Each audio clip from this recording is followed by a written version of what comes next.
How do pop-up drink stands estimate expansion costs?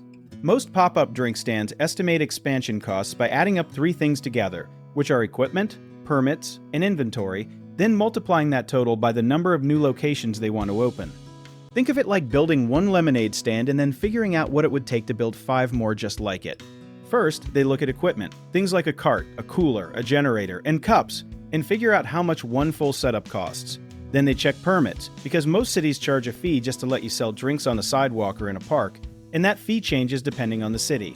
After that, they think about inventory, meaning the drinks, ice, and cups they need to keep the stand running every single day. Something a lot of people do not know is that many cities actually charge different permit fees depending on the season, so opening in the summer can cost more than opening in the fall.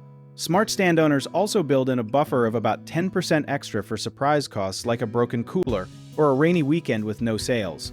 A good actionable step is to build a simple spreadsheet that lists every single cost per location so you can just multiply it out when you are ready to grow. One really important thing to watch out for is underestimating labor costs, since paying workers at multiple locations adds up fast. So always calculate pay per hour times hours worked times number of stands. Another key point is forgetting seasonal permit changes, so always call your local city office before assuming last year's fee still applies. Lastly, watch your inventory spoilage, because fruit and dairy-based drinks go bad quickly, so order small batches at first until you know your daily sales pattern.